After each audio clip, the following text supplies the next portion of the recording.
Lord, I believe. Yes, Lord! Naniniwala! Wow! So ano nag-manifest? Kung ano yung pinapaniwalaan nila, yun ang natanggap nila. Nakuha niyo?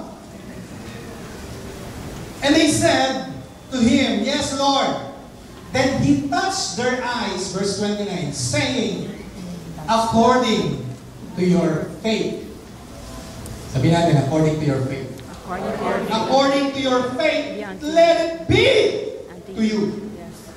And their eyes were open, and Jesus sternly warned them, saying, See that no one knows it. Na-receive ba nila yung kanilang kailangan? Yes. Hindi sila umuwi na hindi nila natanggap yung kanilang pangangailangan. So, umamin ko, hindi tayo uuwi na hindi natin natanggap sa Lord. Yes. Amen? Ano ba ang pangangailangan natin sa Lord? God knows. But believe that He is able and available For you. Amen? Praise God. Jesus is able to meet your need. So faith, believing in faith system, move God to work. Huwag po natin hahayaan makalimutan natin yung faith. O manghina yung ating believing system at saka yung faith system. Kagabi ho, pinag-uusapan namin yung level. May tendency na bumababa yung level ng faith. Tough times, di ba? Yung mga sitwasyon na talagang very tough. Nasusubukan ng kaaway yung pananampalataya. Remember, si Satan siya yung mag-test ng faith. Subukan, pero hindi siya ginagamit ng Diyos. Lord, gusto kong maunawaan ninyo, hindi ginagamit ni Satan hindi ginagamit ng Diyos si Satan para subukan. Ayun. Hello? Laging si Satan, kontra siya lagi sa word. Kontra lagi si Satan sa pananampalataya. Ayaw niyang mag-manifest o maging mabunga yung word of God sa atin. Lagi niyang kinokontra yung word. Gusto niyang i-discredit yung word ng Lord. Simula, yun ang kanyang trabaho. I-discredit yung word. Kaya yung faith na nakatanim sa'yo, na yun ay ginagamit mo. Gumagawa siya para subukan yung word na yun. Sabi ng Luke chapter, because of the word, for the word's sake, dumating yung temptation, ay dumating yung tribulations at saka yung persecution. Because of the word. Kasi Satan, tinetest niya yung faith natin. But the good news is, we are standing on the solid ground. Hello? We are standing on the solid ground. Jesus is the sure foundation. Sabihin natin, Jesus is my sure foundation. My sure foundation. Huwag natin hahayaan na bumaba yung level ng faith natin. Huwag natin hahayaan na mawala, makalimutan yung pananampalataya. As much as possible, let us increase. Patuloy natin pagtibayin, patuloy natin palakasin yung level ng faith natin, yung pananampalataya natin, mga kapatid. Amen? Amen? Amen. Praise God. Tough times, don't change your confession. Even in tough times. Ate, sunod. In tough times, don't change the confession of your faith. Remember Daniel, in Daniel chapter 3. Open your Bible in book of Daniel.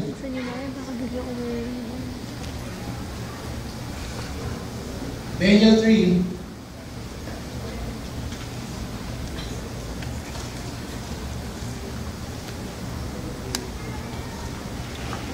Beginning to verse 11 to verse 18. And whoever does not fall and worship shall be cast into the midst of a burning fiery furnace. There are certain Jews whom you have set over the affairs of the province of Babylon, Shadrach, Meshach, and Abednego. And these men, O king, have not paid due regard to you. They do not serve your gods or worship the gold image which you have set up. Then Nebuchadnezzar, in rage and fury, gave the command to bring Shadrach, Meshach, and Abednego. So they brought these men before the king.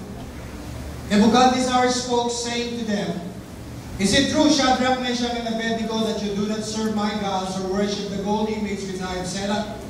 Now if you are ready at the time you hear the sound of the horn, flute, harp, lyre, and psaltery in symphony with all kinds of music, and you fall down and worship the image which I have made, it's good. But if you do not worship, you shall be cast immediately into the midst of a burning fiery furnace. And who is the God?" Notice in this question. "And who is the God who will deliver you from my hands?" Verse 16. Shadrach, Meshach, and Abednego answered and said to the king, "Oh, Nebuchadnezzar, we have no need to answer you in this matter." Grabe ang confidence ng tatlong to. Grabe ang faith nitong mga tao ng tatlong ito. Grabe ang kanilang boldness. Kaharap nila hari. Kung tatagalogin natin, kailangan, sabi nila, we have no need. Sabi niya, wala na tayong pag-uusapan pa sa mga bagay na to. "O Nebuchadnezzar, we have no need to answer you in this matter.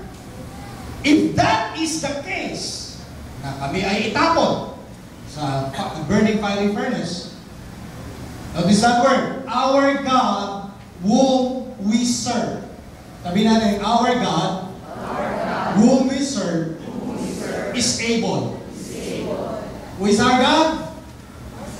Our God, sabi natin, our God is able.